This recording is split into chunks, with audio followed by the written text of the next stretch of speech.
The scarlet and orange light outside the malthouse did not penetrate to its interior, which was, as usual, lighted by a rival glow of similar hue, radiating from the hearth. The maltster, after having lain down in his clothes for a few hours, was now sitting beside a three-legged table, breakfasting off bread and bacon. This was eaten on the plateless system, which is performed by placing a slice of bread upon the table, the meat flat upon the bread, a mustard plaster upon the meat, and a pinch of salt upon the whole, then cutting them vertically downwards with a large pocket knife till wood is reached, when the severed lump is impaled on the knife, elevated, and sent the proper way of food. The maltster's lack of teeth appeared not to sensibly diminish his powers as a mill.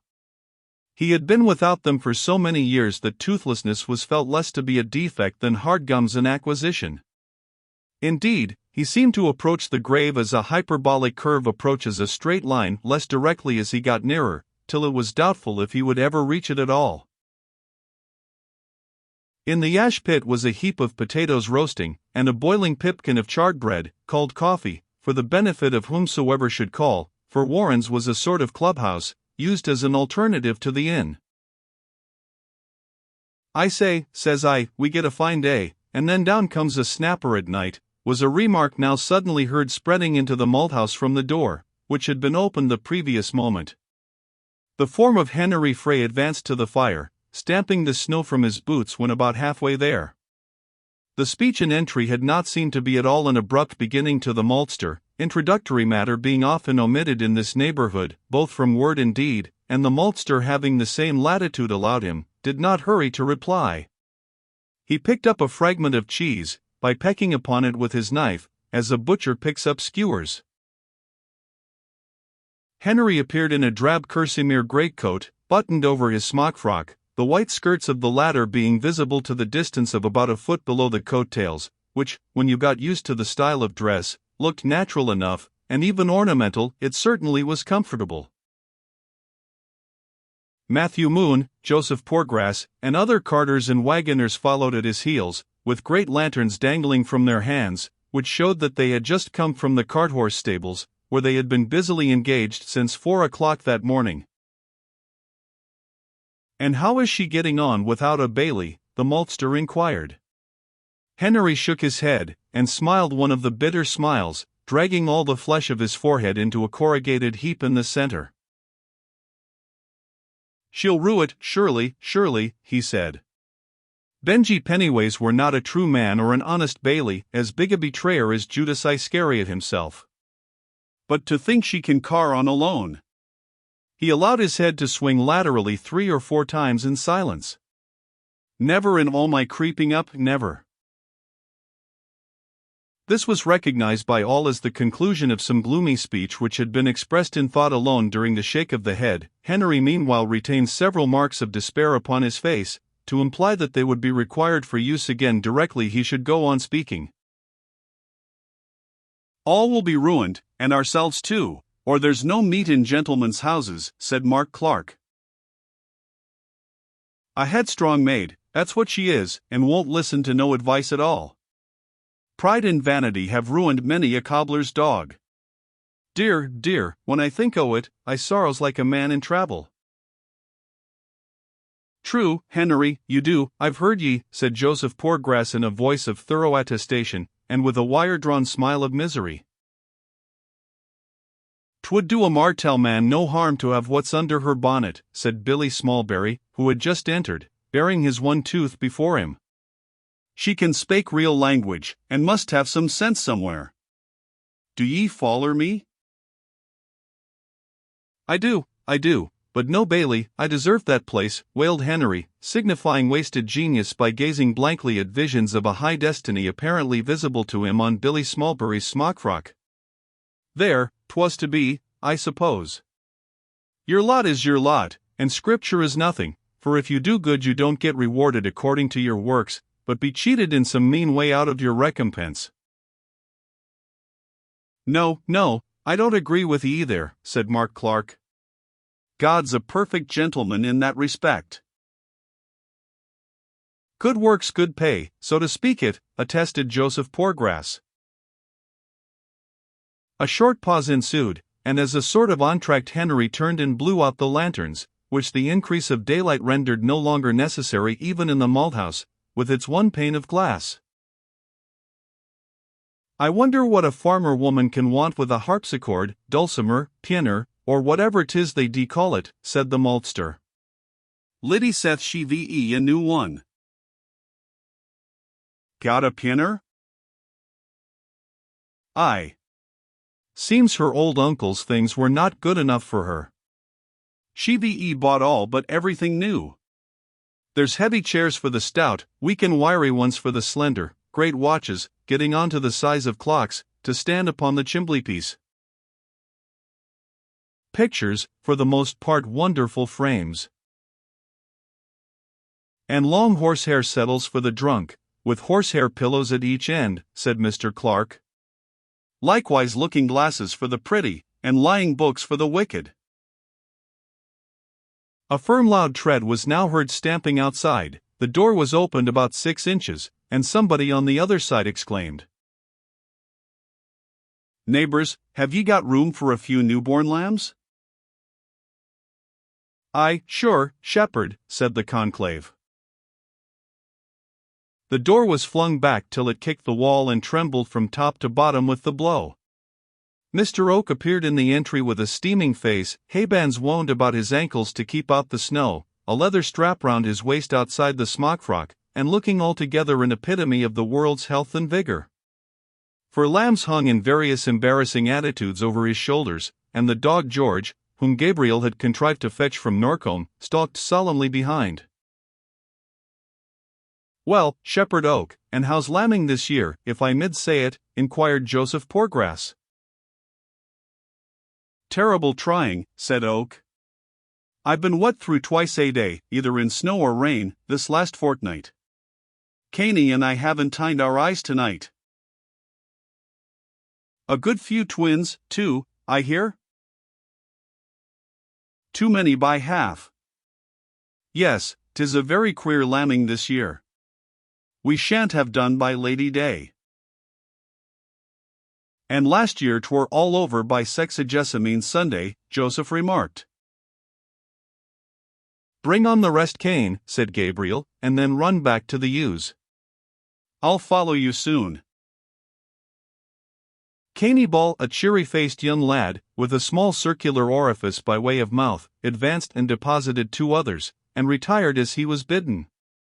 Oak lowered the lambs from their unnatural elevation, wrapped them in hay, and placed them round the fire. "We've no lambing hut here, as I used to have at Norcombe," said Gabriel, "and 'tis such a plague to bring the weakly ones to a house.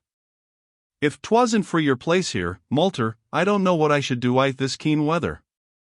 And how is it with you today, Malter?" "Oh, neither sick nor sorry, shepherd, but no younger." I understand." "Sit down, Shepherd Oak," continued the ancient man of malt. "And how was the old place at Norcombe, when you went for your dog? I should like to see the old familiar spot, but faith, I shouldn't know a soul there now." "I suppose you wouldn't. 'Tis altered very much." "Is it true that Dicky Hill's wooden cider house is pulled down?" "Oh yes, years ago, and Dicky's cottage just above it." "Well, to be sure." "Yes, and Tompkins's old apple tree is rooted that used to bear 2 hogsheads of cider, and no help from other trees." "Rooted, you don't say it. Ah! Stirring times we live in, stirring times." "And you can mind the old well that used to be in the middle of the place? That's turned into a solid iron pump with a large stone trough, and all complete." "Dear, dear, how the face of nations alter, and what we live to see nowadays." "Yes, and 'tis the same here. They've been talking but now of the Miss's strange doings." "What have you been saying about her?" inquired Oak, sharply turning to the rest, and getting very warm. "These middle-aged men have been pulling her over the coals for pride and vanity," said Mark Clark, but I say, let her have rope enough. Bless her pretty face, shouldn't I like to do so upon her cherry lips? The gallant Mark Clark here made a peculiar and well-known sound with his own. Mark, said Gabriel, sternly, now you mind this. None of that dalliance talk, that smack and coddle style of yours, about Miss Everdeen. I don't allow it. Do you hear?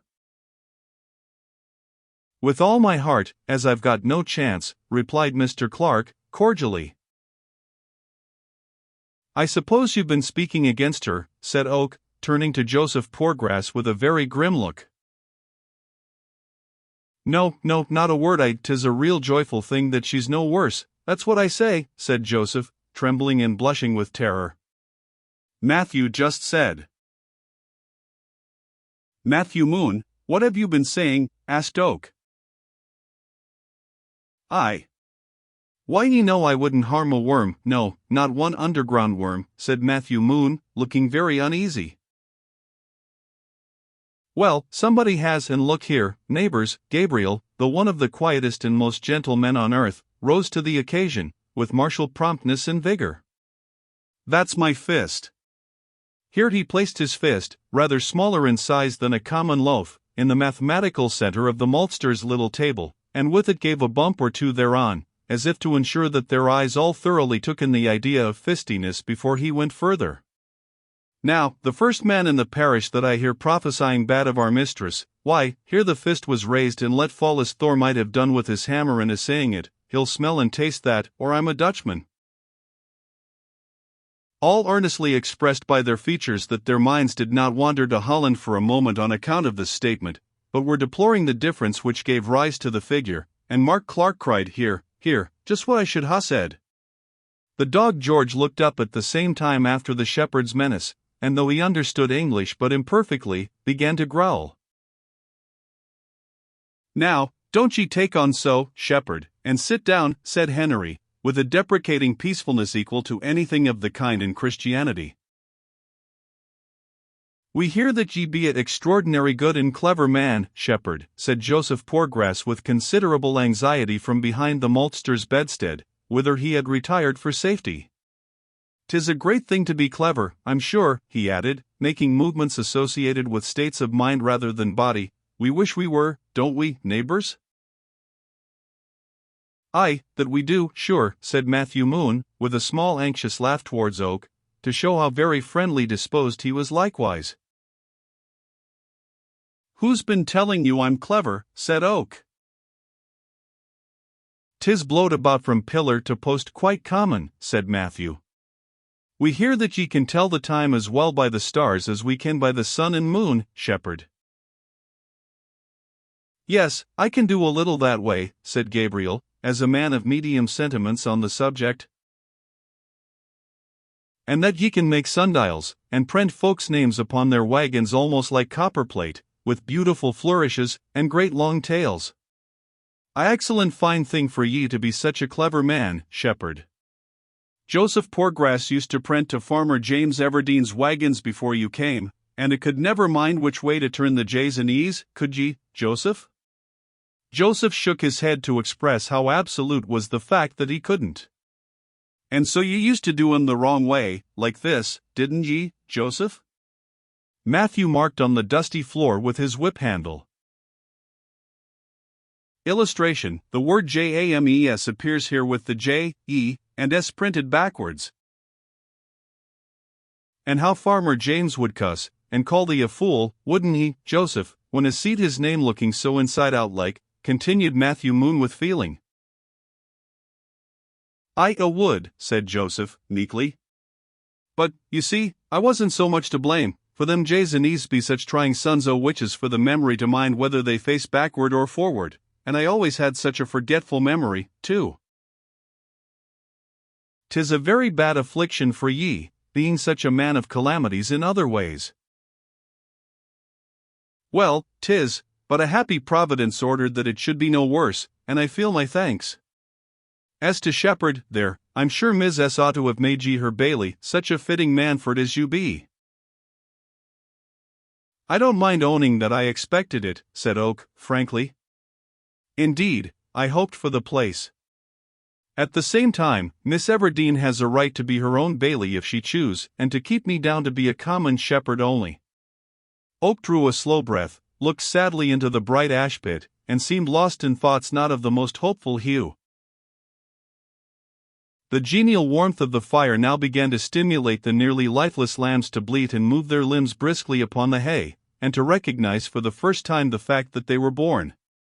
Their noise increased to a chorus of bass, upon which Oak pulled the milk can from before the fire, and taking a small teapot from the pocket of his smock frock, filled it with milk, and taught those of the helpless creatures which were not to be restored to their dams how to drink from the spout, a trick they acquired with astonishing aptitude.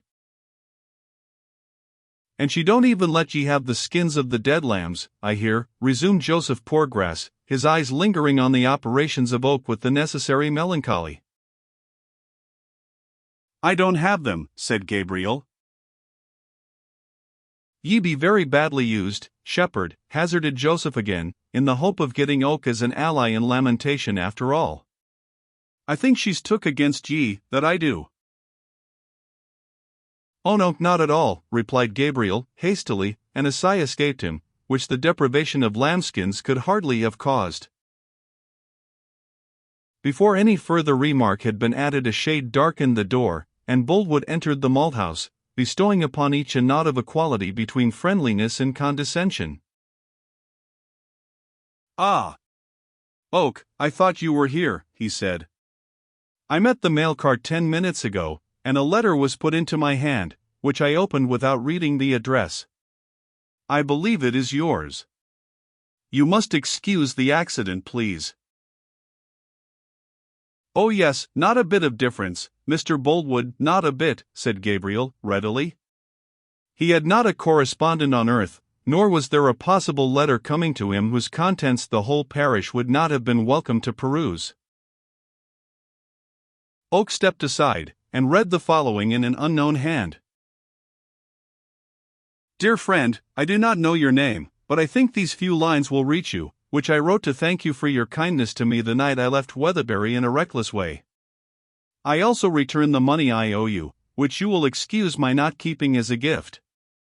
All has ended well, and I am happy to say I am going to be married to the young man who has courted me for some time, Sergeant Troy, of the 11th Dragoon Guards, now quartered in this town. He would, I know, object to my having received anything except as a loan, being a man of great respectability and high honor, indeed, a nobleman by blood. I should be much obliged to you if you would keep the contents of this letter a secret for the present, dear friend. We mean to surprise Weatherbury by coming there soon as husband and wife, though I blush to state it to one nearly a stranger. The sergeant grew up in Weatherbury. Thanking you again for your kindness. I am, your sincere well-wisher, Fanny Robin." "Have you read it, Mr. Boldwood?" said Gabriel. "If not, you had better do so. I know you are interested in Fanny Robin." Boldwood read the letter and looked grieved. "Fanny, poor Fanny. The end she is so confident of has not yet come, she should remember, and may never come. I see she gives no address." "What sort of a man is this Sergeant Troy?" said Gabriel. I'm afraid not one to build much hope upon in such a case as this," the farmer murmured, "though he's a clever fellow, and up to everything. A slight romance attaches to him, too. His mother was a French governess, and it seems that a secret attachment existed between her and the late Lord Severn. She was married to a poor medical man, and soon after an infant was born, and while money was forthcoming all went on well. Unfortunately for her boy, his best friends died, and he got then a situation as second clerk at a lawyer's in Casterbridge. He stayed there for some time, and might have worked himself into a dignified position of some sort had he not indulged in the wild freak of enlisting.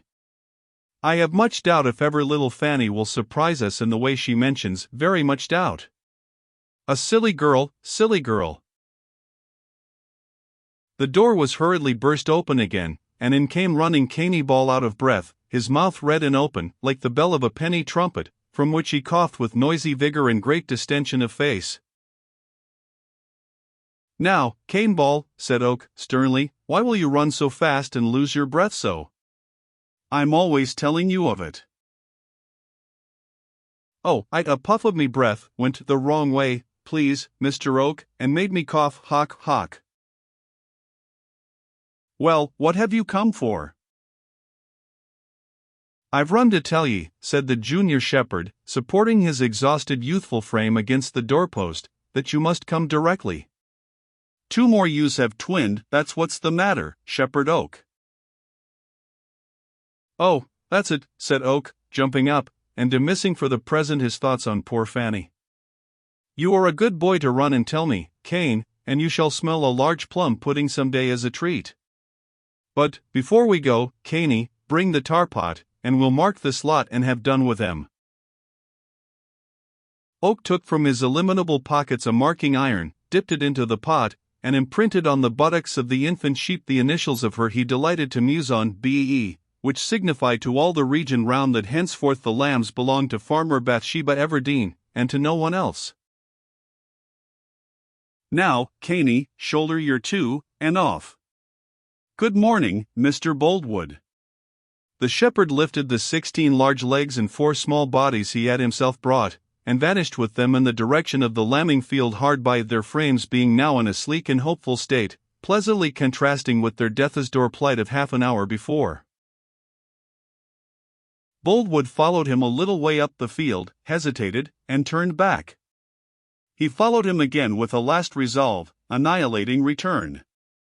On approaching the nook in which the fold was constructed, the farmer drew out his pocket-book, unfastened it, and allowed it to lie open on his hand. A letter was revealed, Bathsheba's. I was going to ask you, Oak, he said, with unreal carelessness, if you know whose writing this is?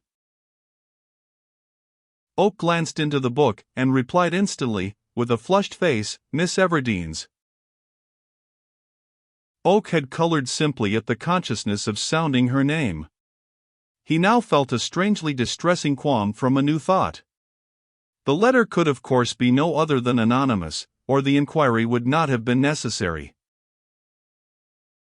Boldwood mistook his confusion. Sensitive persons are always ready with their is-it I, in preference to objective reasoning. The question was perfectly fair, he returned, and there was something incongruous in the serious earnestness with which he applied himself to an argument on a Valentine. You know it is always expected that privy inquiries will be made, that's where the fun lies. If the word fun had been torture, it could not have been uttered with a more constrained and restless countenance than was Boldwood's then. Soon parting from Gabriel, the lonely and reserved man returned to his house to breakfast, feeling twinges of shame and regret at having so far exposed his mood by those fevered questions to a stranger. He again placed the letter on the mantelpiece, and sat down to think of the circumstances attending it by the light of Gabriel's information.